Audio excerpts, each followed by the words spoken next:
네, 하나님의 큰일과 세일에 대하여 말씀을 드렸죠. 네, 큰 신관이 하나님의 큰일을 불러온다, 이런 말씀을 드렸어요. 드보라가 그랬고 한나도 그랬거든요. 하지만 가장 대표적인 예가 따로 있어요. 누군가 하면 모세입니다. 홍해를 건넌 후에 그가 불렀던 찬송시가 있는데, 거기 보면 모세가 어떤 하나님을 믿고 있는지를 알 수 있거든요. 같이 읽어보겠습니다. 시작. 여호와는 용사시니 그가 바로의 병거와 군대를 바다에 던지시니 최고의 지휘관들이 홍해에 잠겼고 돌처럼 깊음 속에 가라앉았도다. 그렇습니다. 그 다음에 또 주의 콧김에 물이 쌓이되 파도가 언덕같이 일어서고 큰 물이 바다 가운데 엉키나이다. 아멘입니다. 여기 보면 먼저 하나님을 용사라고 표현했습니다. 용사는 말은 무슨 말이냐면 싸움꾼이라는 뜻이에요. 그래서 싸우면 이기는 분이세요. 할렐루야.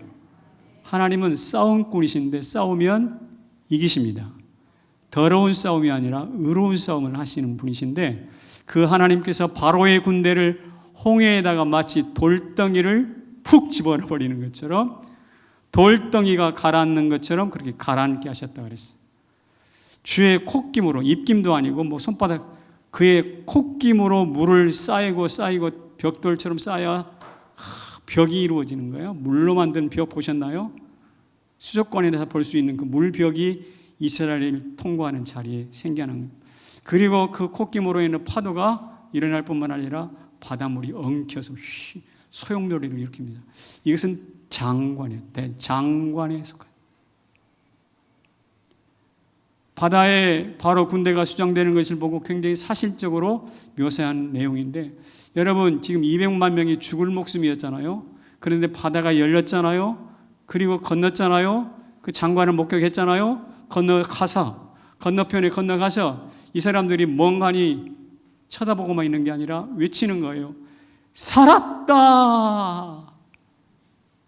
그 감격을 아세요? 우와, 살았다. 하나님이 구원하셨어. 우리 한번 외쳐봅시다. 시작.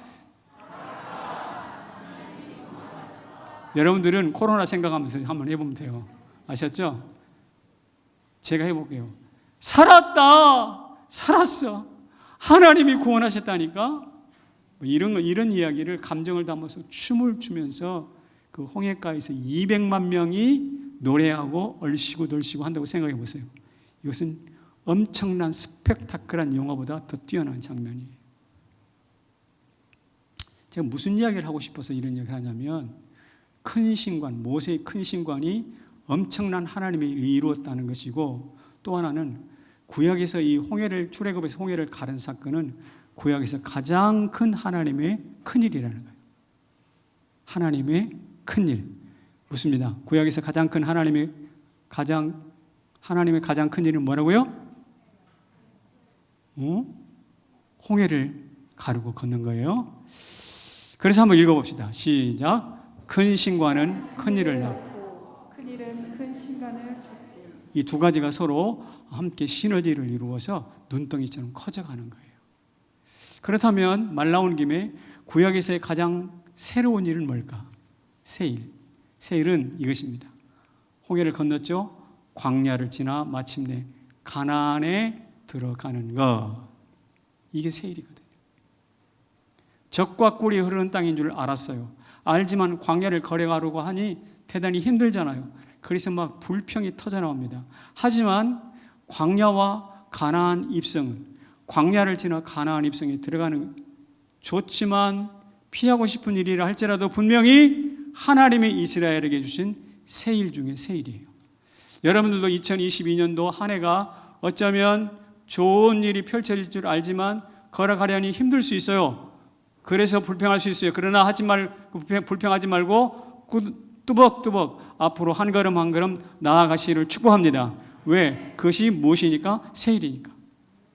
우리 현실로 말하면 우리는 코로나의 홍해를 건넜습니다. 그리고 우리 예비하신 하나님의 세일 가나안을 향하여 걸어가십시다. 구약의 큰일과 새일이에요. 신약으로 한번 눈을 돌려보겠습니다. 이야기 나온 김에 신약에서 하나님의 큰일은 뭘까? 그것을 암시하는 말씀 한 구절이 있어요. 시작.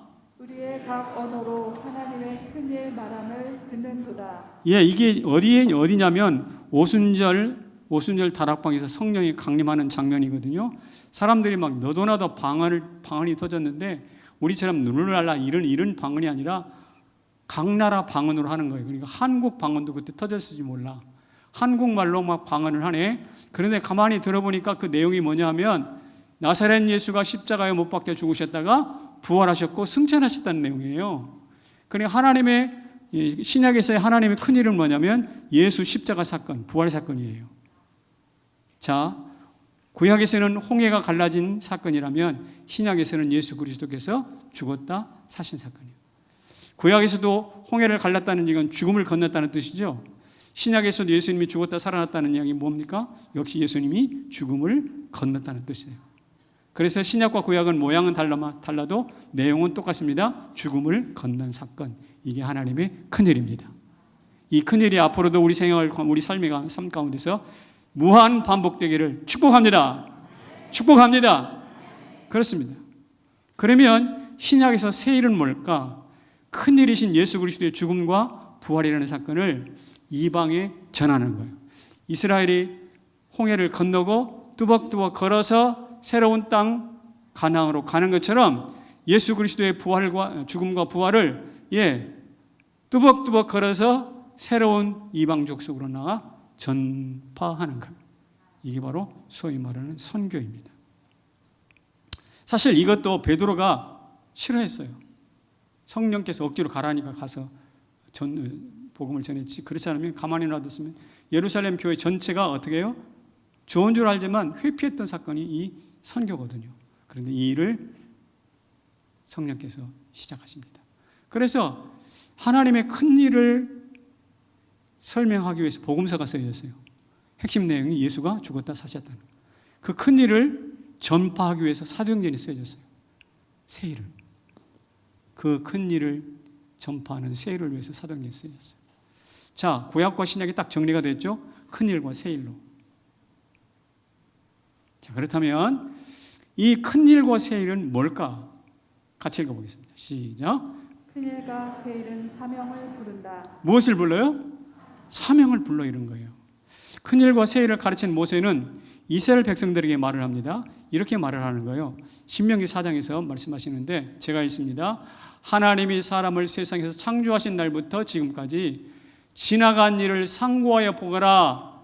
하늘 이 끝에서 저 끝까지 이런 일이 있었느냐? 여기서 이런 일이라는 것은 홍해를 가르고 200만 명을 한꺼번에 구원한 이런 일들이 있었느냐? 들어본 적이 있느냐? 없지 않느냐? 다른 말로 너희가 섬기는 하나님은 특별하시고 크신 하나님이셔. 멋진 하나님이셔.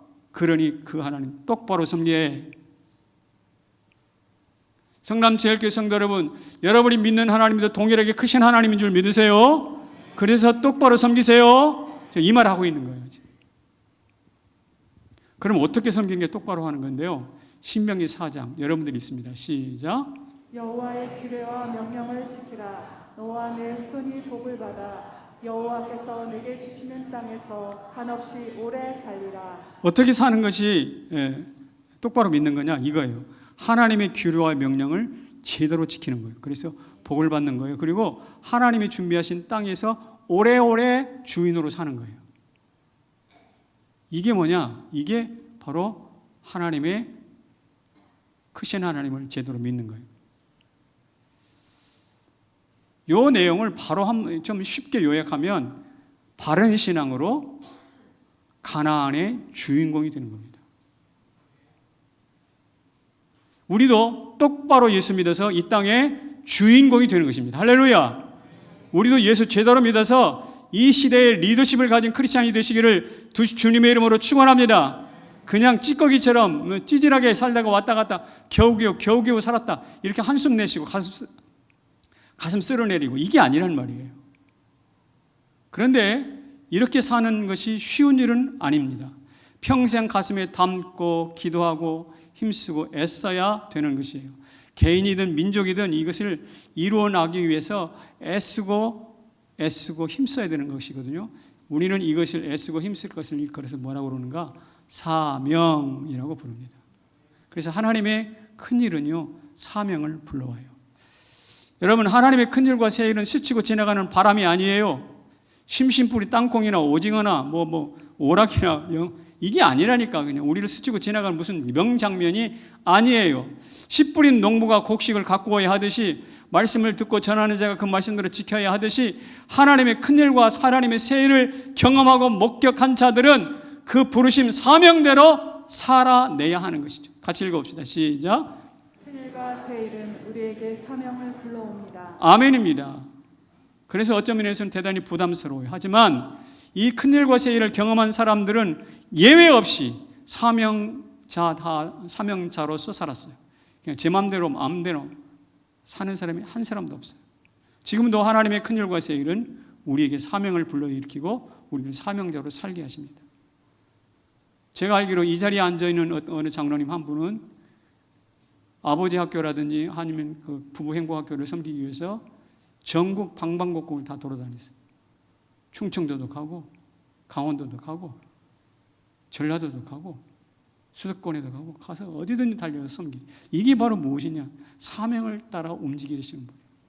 그런 분들이 점점점 많아지시기를 주의 이름으로 축원합니다. 한번 읽어볼까요? 시작.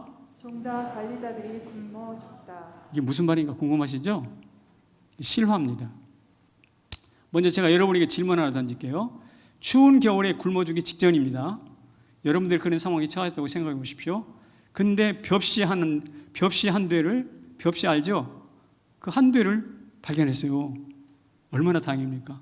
자, 여러분 이 벽시 한 대를 어떻게 하실까요? 첫째, 당장 밥을 지어 먹는다. 두 번째, 후손들을 위해서 남겨둔다. 어느 쪽이요? 우리 조동희 목사님 어느 쪽이요? 남겨도? 굉장히 저는 밥 지어 먹습니다. 좋은 대답해 줘서 고마워요. 그러니까 지금 목사가 점점 돼가는 것 같은데 1년 전만 해도 밥 지어 먹었을 거라고. 네, 대답해 줘서 감사해요. 어떻게 생각하면 욕망을 따라 밥 지어 먹는 것이 어쩌면 당연할 수 있습니다. 그런데 그 욕망을 누르고 다른 선택을 한 사람들이 있더라고요. 가끔씩. 그 이야기입니다. 그 이해가 바로 오늘 구소련의 피터스부르크 옛날이라고 불렀는데, 이 페테스부르크에 종자 보관소가 있었어요. 과학자였던 니콜라이 바벨로프라는 사람인데, 이 사람은 일찌감치 종자에 대한 소중함을 깨달아 안 사람이에요. 우리나라는 IMF가 끝난 이후에서야 드디어 종자은행 이야기가 나왔거든요, 언론에. 그런데 이미 이 러시아에서, 소련에서 이 바빌로프는 2차 대전이니까 벌써 우리보다 2차 대전 1940년대에 일어나지 않았어요? 그러니까 벌써 80년 전에 벌써 이미 종자의 중요성을 깨달아 알았어요. 굉장히 앞서가는 사람이죠. 그래서 개인적으로 세계 곳곳에 다니면서 무려 40만 종의 종자를 모았어요. 대단한 사람입니다.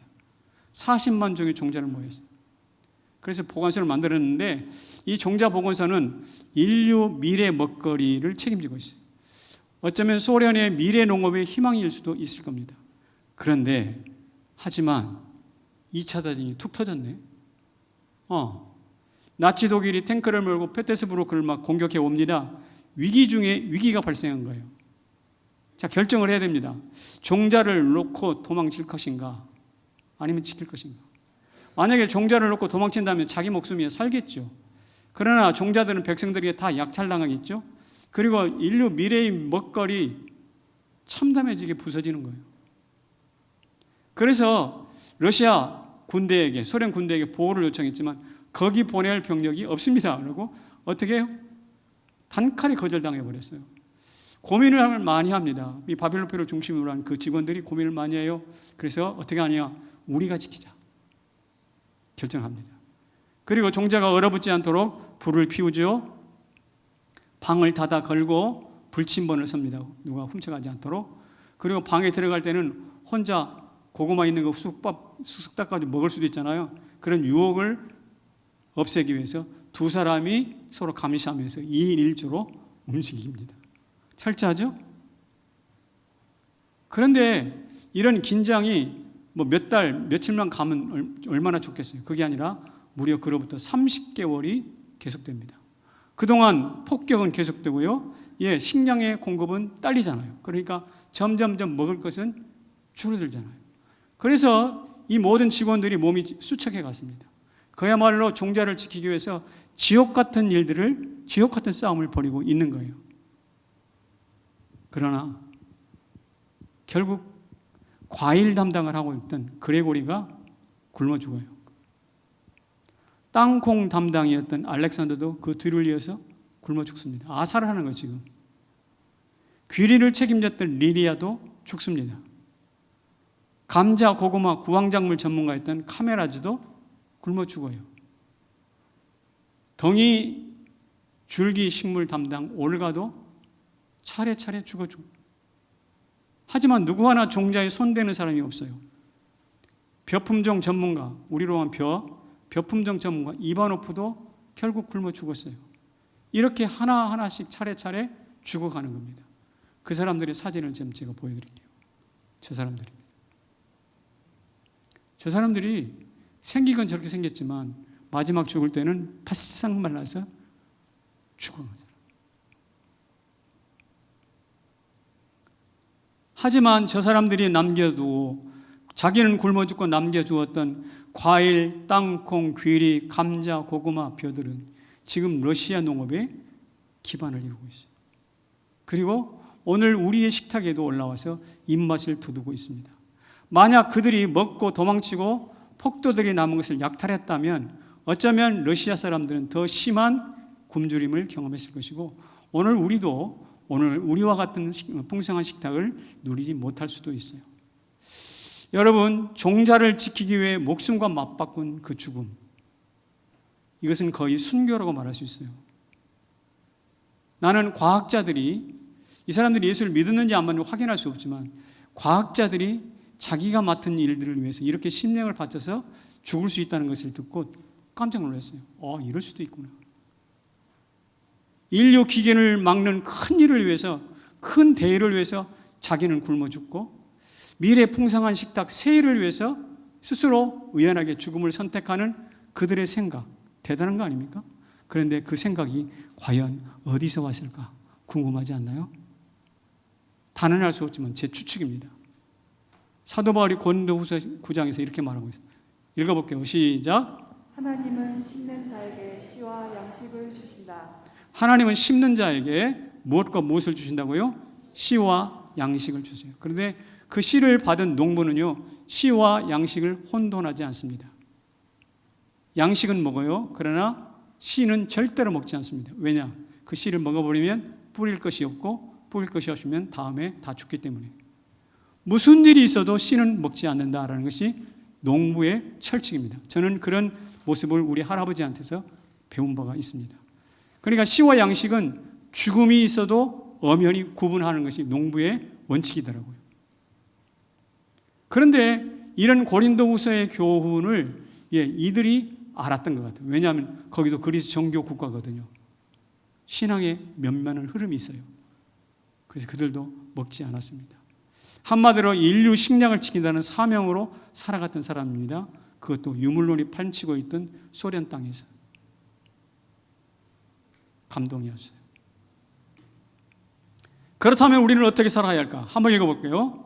한번 읽어봅시다. 시작. 사명, 큰일과 새일입니다. 새해 우리는 신명을 바쳐서 달려가야 될 길이 있어요. 그것이 무엇일까요? 제가 자주 말씀드렸던 거 있죠. 성도는 사명을 다할 때까지 뭐 한다? 죽지 않는다. 성도는 사명을 다할 때까지 죽지 않습니다. 사명을 잃었다면 살았으나 사실은 죽은 목숨이나 다른 바가 없어요. 어느 목사님과 청소부 아주머니가 했던 대화, 유명한 예화잖아요. 부인, 무슨 일을 하고 사십니까? 네, 저는 건물 청소합니다. 이 목구멍이 포도청인지라 죽지 못해 하고 있지요. 그러자 목사님이 하는 말이 뭐냐면, 부인, 그게 아닙니다. 부인은 하나님이 지으신 지구의 한 처소를, 한 귀퉁이를 아름답게 하고 계십니다. 라고 이야기를 해줬어요. 멋진 말 아닙니까? 같은 일을 해도 사명이 없으면 죽지 못해 하는 일이 돼버려요. 그러나 사명을 알면 하나님의 창조인 이 지구를 아름답게 하는 일이 되잖아요. 새해 나는 어떤 사명을 위해 달려가야 할까요? 어떻게 살아야 할까요? 제가 송구영신 예배 때 이런 이야기를 했습니다.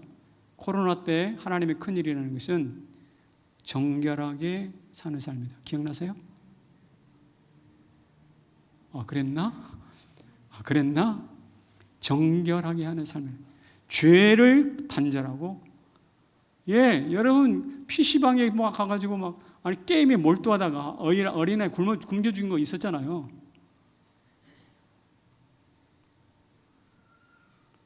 정결하게. 그 다음에 두 번째는 뭐냐면 많이 벌어 많이 소비하는 게 아니라 적게 벌어 간소하게 하는 삶, 미니멀 라이프를 말씀드렸습니다.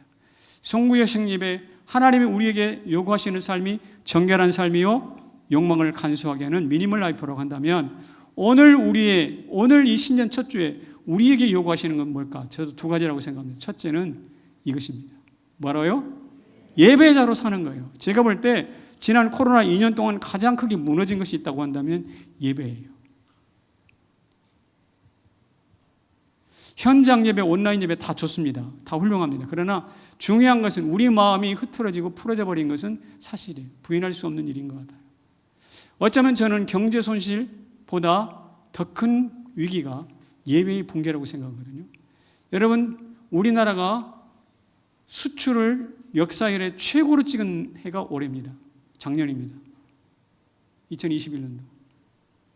반도체라든지 뭐하는 어쩐지 모르겠지만 하여튼 수출 최고액이에요. 최고액.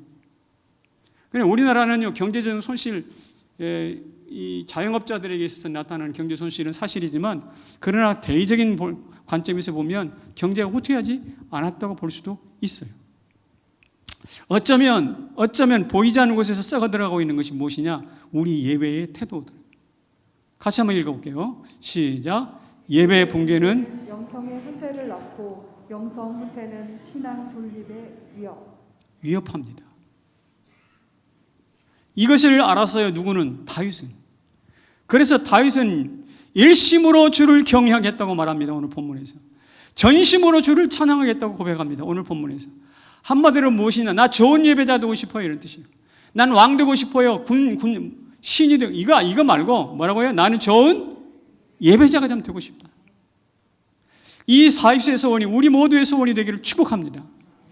여러분, 그래서일까요? 다윗만큼 수많은 찬송시를 쓴 사람이 없어요. 아마 국사에 대단히 바쁜 사람이 있을 텐데 그 시간을 쪼개서 찬송시를 꾸준히 써내갔던 사람이에요. 그리고 노래하는 자, 악기를 부는 자를 다 불러 모아서 하나님 앞에 예배를 혁신했던 사람이 누군가? 바로 다윗이에요.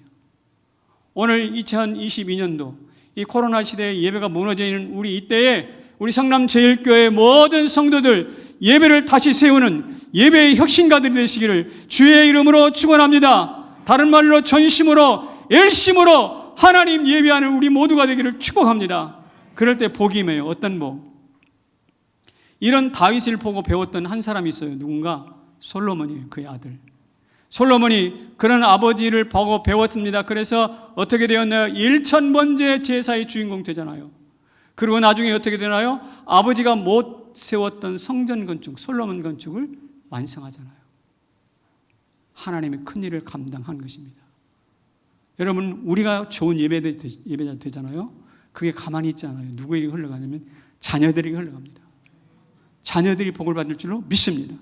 따라서 신년새에 우리는 좋은 예배자가 되는 것이 사명 중에 사명인 줄로 믿습니다. 여기 오늘은 자리에 여기 안 계신데 맛있어져라 광고 들으셨죠? 우리 성정인 권사님이십니다. 성정인 권사님은 매주마다 1부와 3부 예배를 2번을 드려요. 예배 시간에 찬양 인도를 함께 하십니다. 그리고 목사를 도와주어서 자막 리딩을 저를 도와주세요. 참 고마운 분이시죠. 여러분 한번 생각해 보세요. 같은 예배를 2번 드려요. 같은 설교를 2번 들어요. 좀 지루하겠죠, 사실은. 좀 졸리겠죠, 사실은. 아닌가요? 그런데 이분은 독특해요. 설교를 2번 듣고 예배를 2번 드리다 보니까 듣는 설교가 머릿속에서 자꾸 상상력과 통찰을 일으킨대요. 그래가지고 머릿속에서 소용돌이가 나타나. 막 출렁거려. 하나님의 콧김에 홍해의 물이 엉키는 것처럼 막 생각과 사상, 이 뭐라고 그럴까요? 상상과 통찰이 서로 엉키는 거예요.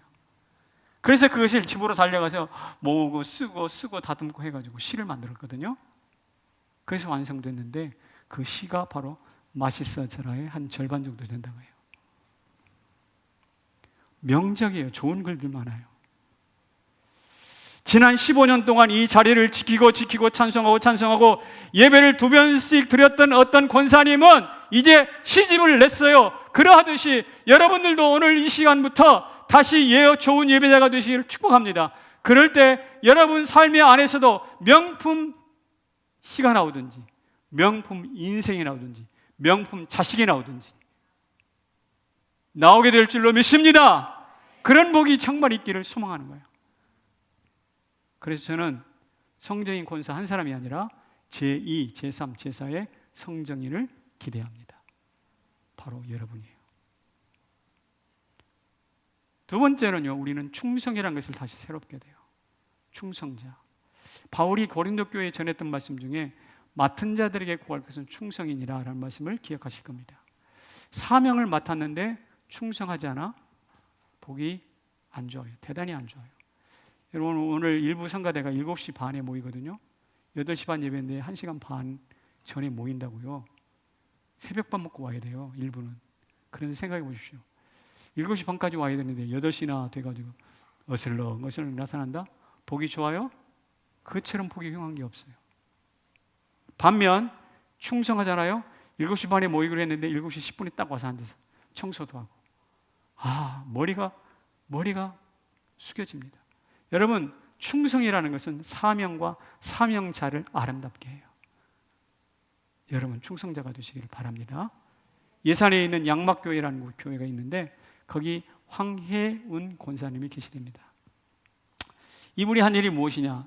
눈이 오나 비가 오나 30년간 새벽종 치시는 거예요. 새벽종.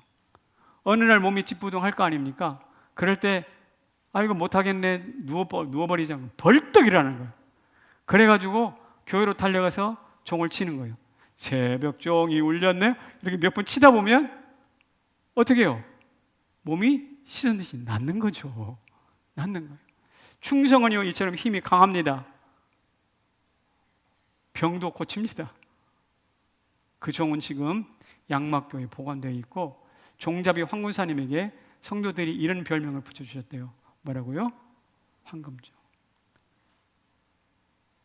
교회 종탑에 있는 종이 황금종이 아니라 바로 당신이 황금종입니다. 충성이 황군사를 아름답게 했다는 뜻이에요. 우리 교회도 코로나가 오든 말든 영하 15도 추위가 오든 말든 매 주일 아침 새벽 일찍이 나와서 차량 봉사로 섬기시는 분들이 있어요. 오늘 아침에도 비가 아니죠. 눈이 좀 왔죠. 쌀랑눈이 왔잖아요. 제가 걸어 나와 보니까 벌써 나오셔가지고 교회 앞마당뿐만 아니라 도로 이런 데 막 쓸고 계시더라고요. 지난 가을 얼마나 여기 낙엽이 많았습니까? 그 냄새 나는 거 뭐죠? 은혜가 냄새에 정말 그런 오염이 없었어요. 그런데 그것을 아침마다 와서 다 쓸어요. 누가? 여러분 나중에 오니까 모르는데 그 다 쓸어요. 누가 차량 봉사 하시는 분들이 있어요. 제가 아침에 출근하다가 주일날 설교하러 나오다가 그분들 보면 90도 각도로 인사합니다. 오늘도 인사했어요. 새해 복 많이 받으시라고. 왜냐하면 그 섬김이 그들을 아름답게 해요. 그 섬김 때문에 성남제일교회는 분명히 코로나 이후에 더 강한 교회가 될 것을 저는 확신합니다. 한번 읽어볼까요? 시작. 사명은 전심을 불러 일으켜 큰 일을, 일심을 불러 일으켜 새 일을 하게 합니다. 아멘. 아멘입니다. 네, 여러분 묻겠습니다. 지난 몇 주 전에 사역 지원서라는 거 나눠주셨죠? 교회에서 어디에 좀 봉사하세요. 사역 지원서 나눠드렸죠? 거기에 어떻게 반응하셨나요? 2부에 계신 여러분 반응하셨나요? 반응 안 하셨다면 이제 좀 생각을 달리 하세요. 반응하시고요. 내가 여기 좀 섬기겠습니다. 따라합시다. 이제부터 충성하자. 국가의 충성, 다른 일들의 충성 좋은 일이에요. 그러나 더 아름다운 충성은 하나님 나라에 충성하는 일이에요. 우리가 전심으로 큰 일과 일심으로 새 일을 주도하는 감동 스토리의 주인공이 되기를 원한다면 어떻게 해요? 하나님께 주의 일에 하나님 나라에 충성할 수 있기를 소망합니다. 근데 말입니다. 성경에는요, 충성하면 그것으로 끝나지 않아요. 무엇이 다른가? 은혜의 표적이 보여요. 같이 읽어봅시다. 시작. 은총의 표적을 보이소서. 아멘. 다윗은 말입니다. 오늘 시편 86편 맨 마지막에 이런 이야기를 해놓고 있어요. 시작. 은총의 표적을 내게 보이소서. 그러면 나를 미워하는 그들이 보고 부끄러워하오리니. 이게 무슨 말이냐면 평소 다윗을 향하여서 대적들이 막 비아냥거렸다는 뜻입니다. 네가 전심으로 큰 일을 해? 뭐 일심으로 새 일을 한다고? 예배한다고? 예배자가 되고 싶다고? 충성가가 되고 싶다고? 웃기고 있네. 그렇게 해서 무슨 효과가 있는 거야? 인생만 낭비하는 것 아니야? 라고 막 옆에서 비아냥거리는 거예요. 여러분들도 좀 예배 좀 제대로 드리고 예수 좀 똑바로 믿어보려면 막 옆에서 비아냥거리죠? 야, 주일날 그렇게 꼭 교회 가야만 되는 거야? 이렇게 비아냥거립니다. 이것을 당해봤기 때문에 다윗은 이 시를 마무리하면서 이렇게 외치는 거예요. 주여, 저한테 하나님께서 은총을 주셨다는 표정을 좀 보여주시옵소서. 표적을 좀 보여주시옵소서. 그래서 그 표적을 보고 저 원수들이 저한테 입방아 찢는 것을 막아주시기를 원합니다. 저들의 입을 좀 멈추게 해주시옵소서. 절실한 심정이에요. 세상은 지금도 우리에게 말합니다. 야, 예수가 밥 먹여주냐? 그렇죠? 이것에 대해서 우리도 마찬가지. 은총의 표정을 두고 이거 봐, 증거를 눈앞에 들이대면서 이거 봐, 예수 밥 먹여주잖아. 이게 하나님의 표적이야. 저는 정정당당히 외치고 싶습니다. 여러분도 그렇게 되기를 주의 이름으로 축원합니다. 이스라엘이 홍해를 건널 때 뭐라고 해요? 아, 이제 쟤네들 꼼짝해서 죽었네. 다 바다에 빠져 죽었어. 라고 말을 할 때 그 원수들에게 뭐 우리가 죽었다고? 눈을 똑바로 뜨고 봐. 우리가 지금 다 살아서 바다를 건너고 있잖아. 지금 바다 속을 걷고 있다고. 눈 있으면 우리를 좀 똑똑히 바라보라고. 라고 원수들 앞에 큰 소리 빵빵 치고 싶다 이 말이죠. 그렇게 되기를 축복합니다. 분인나가 너는 아들이 없잖아. 한나를 째려보고 있을 때 한나가 점점 불러오는 배를 딱 들이대면서 여기 있잖아 라고 말할 수 있다면 얼마나 좋겠느냐고. 이게 은총의 표적이에요. 이런 일들이 여러분에게 나타나기를 축복합니다. 이런 일들을 갈망했습니다. 다윗이 갈망했는데 그 일이 다윗에게 나타났어요. 어떻게? 물맷돌 하나로 골리앗을 때려 잡았잖아요. 할렐루야. 이런 은총 우리 가운데 나타날 줄로 믿습니다. 그런데 어떻게 나타나는가? 좋은 예배자가 될 때, 그리고 탁월한 충성가가 될 때. 잊지 마시길 바랍니다. 그런데 제가 설교를 준비하면서 주님께서 하신 마음이, 제게 주신 마음이 있어요. 얘야, 그런 표적은 이미 너희 교회에 나타났다. 예? 어떻게 해요? 그게 뭔데요? 우리 유치부 교사 한 분이 코로나로 확진되지 않았습니까? 그분께서 아침에 일어나 보니까 몸이 약간 좋지 않았어요. 하지만 아까 말씀드린 것처럼 30년 동안 종치셨던 우리 황금정 권사님처럼 그래도 나는 오늘 섬길 거야 라고 벌떡 일어나서 열심으로 교회에 뛰어나와가지고 유치부 어린아이들을 뒷바라지하면서 성탄 일부 예배를 저 뒤편에서 들으셨습니다. 그리고 집에 가서 자가진단 키트로 검사를 하니까 뜻밖의 양성이 나오는 거예요. 2번이나 했는데 2번 다 양성이 나왔다는 거예요. 놀래가지고 교회에다가 즉각 알렸습니다. 목사님, 우리 김준 목사한테, 목사님, 교회 제가 지금 양성이 나왔네요. 그리고 자기 자신은 바로 선별진료소로 달려가서 코로나 검사를 받았습니다. 양성이죠. 그 전화를 받고 교회가 어떻게 됐냐면 비상이 걸렸어요. 저도 뭐 그런 일이 있었어? 전화로 깜짝 놀랐어요. 그래서 제가 당회원 전체에게 막 비상 전화를 돌리고 카톡방에다가 여러 대책을 논의하기 숨가쁘게 움직이기 시작했습니다. 부교역자들도 여타 상황에 대비하기 위해서 비상책으로 돌입했습니다. 결국 당회가 마지막 예배였잖아요. 지난주가. 그래서 1년 마지막 예배였지만 그럼에도 불구하고 우리가 온라인으로 전환합시다라고 중대 결정을 딱 내립니다. 그리고 유치부 어린이들, 성탄에 봉사했던 교사들, 일부 성탄 예배 참석자들, 성가대, 교역자, 당의원 모두 다 검사를 받도록 요청했습니다. 그래서 그날 영하 15도였잖아요.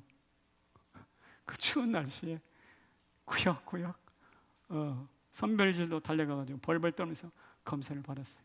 저도 여기 운동장, 종합운동장 쪽에 가서 검사를 받았습니다. 그런데 놀랍게도 불평하는 사람이 없어요. 카톡 안에, 제 안에, 제 머릿속에, 제 생각, 귀로 들려오는 한 사람도 불평하는 사람이 없어요. 이튿날 유치부 밀접 접촉자들이 있었잖아요. 그런데 이 어린아이들이 그 밀접 접촉자 선생님하고 같이 이렇게 있었는데 이 아들 중에 한 사람도 양성병은 없고 전부 다 음성이야. 선생님들도 음성, 다 음성. 그날 검사 받았던 모든 사람들이 다 음성이 나왔어요. 이 사건을 우리가 구청하고 소통을 하면서 이야기하는데 그 구청에서 이렇게 말했대요. 초기 대응을 그렇게 지혜롭게 잘 해주셔서 감사합니다. 성남제일교회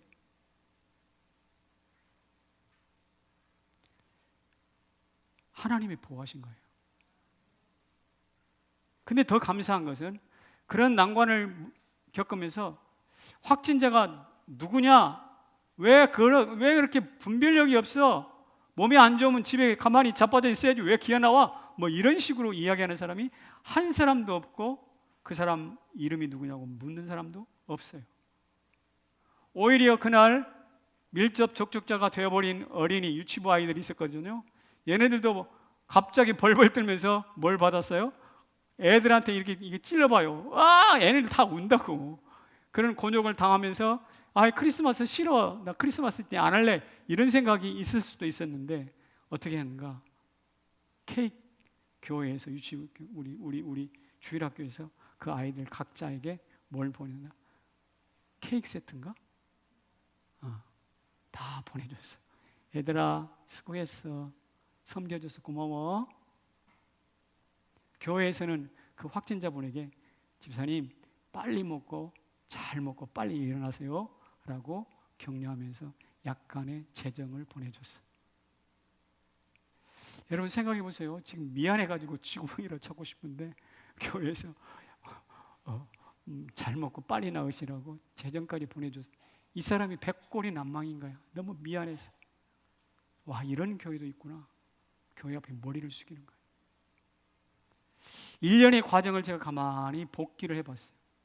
그때 머릿속에 딱 떠오른 게 뭐냐? 이것입니다.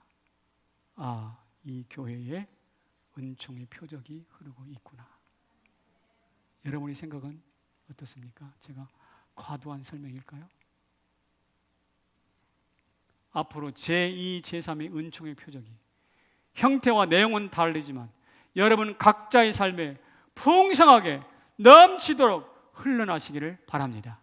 그럴 때 이 교회는요, 코로나 아니라 더한 것이 와도 흔들리지 않습니다. 코로나 이후 더 강한 교회가 될 줄로 믿습니다. 더 강한 가정이 될 것이고 더 강한 성도가 될 줄로 믿습니다. 왜? 하나님의 은총의 표적이 흔들고 우리를 진압할 것이니까. 할렐루야! 자리에서 일어나십시오.